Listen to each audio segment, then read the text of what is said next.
Cooking with Uma ಚಾನಲ್ಗೆ ಸ್ವಾಗತ.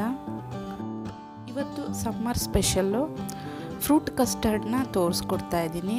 ನಿಮಗೆ ಯಾವ ಫ್ರೂಟ್ ಇಷ್ಟ ಆಗುತ್ತೋ ಅದನ್ನು ಹಾಕಿ ಈ ಥರ ಮಾಡ್ಕೊಳ್ಳಿ, ಚೆನ್ನಾಗಿರುತ್ತೆ.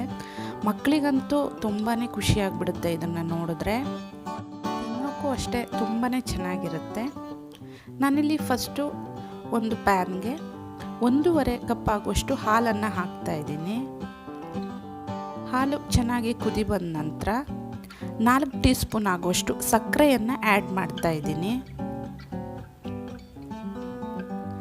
ಸಕ್ಕರೆ ಚೆನ್ನಾಗಿ ಕರಗಬೇಕು. ಆನಂತರ ಇದಕ್ಕೆ ಕಸ್ಟರ್ಡ್ ಪೌಡ್ರನ್ನು ಮಿಕ್ಸ್ ಮಾಡಿ ಹಾಕ್ಕೊಳ್ತಾ ಇದ್ದೀನಿ. ನಾನಿಲ್ಲಿ 2 ಟೀ ಸ್ಪೂನ್ ಆಗುವಷ್ಟನ್ನು ಹಾಕ್ಕೊಂಡಿದ್ದೀನಿ. ಹಾಗೆ ಅರ್ಧ ಕಪ್ ಆಗುವಷ್ಟು ಹಾಲಲ್ಲಿ ಗಂಟುಗಳಿಲ್ಲದ ಹಾಗೆ ಚೆನ್ನಾಗಿ ಮಿಕ್ಸ್ ಮಾಡಿಕೊಂಡು ಇದಕ್ಕೆ ಹಾಕ್ಕೊಳ್ತಾ ಇದ್ದೀನಿ.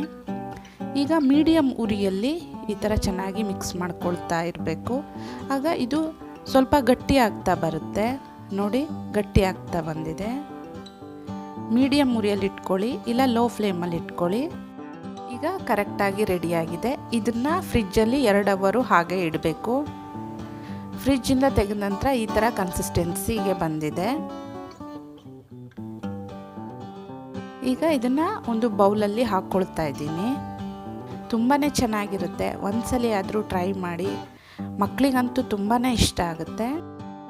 ನಾನು ಇದಕ್ಕೆ ಬಾಳೆಹಣ್ಣು, ದ್ರಾಕ್ಷಿ ಹಣ್ಣು, ಸ್ಟ್ರಾಬೆರಿ, ಹಾಗೆ ದಾಳಿಂಬೆ ಹಣ್ಣು, ಚಿಕ್ಕು ಹಣ್ಣು, ಹಾಗೆ ಸೇಬು ಹಣ್ಣು ಇವುಗಳನ್ನು ಸೇರಿಸ್ಕೊಳ್ತಾ ಇದ್ದೀನಿ. ನಿಮಗೆ ಯಾವ ಹಣ್ಣು ಇಷ್ಟ ಆಗುತ್ತೋ ಅದನ್ನು ಸೇರಿಸ್ಕೋಬೋದು. ಎಲ್ಲವನ್ನು ಚಿಕ್ಕದಾಗಿ ಕಟ್ ಮಾಡಿ ಹಾಕ್ಕೊಳ್ತಾ ಇದ್ದೀನಿ.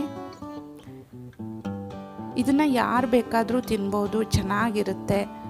ಚಿಕ್ಕ ಮಕ್ಕಳಿಂದ ಹಿಡಿದು ವಯಸ್ಸಾದವರು ಕೂಡ ಇಷ್ಟಪಟ್ಟು ತಿಂತಾರೆ ಈ ಥರ ಮಾಡಿಕೊಟ್ರೆ.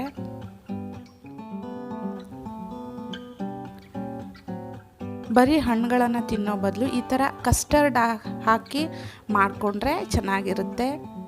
ಈಗ ಗಾರ್ನಿಷ್ ಮಾಡ್ತಾಯಿದ್ದೀನಿ ದಾಳಿಂಬೆ ಹಣ್ಣಿಂದ.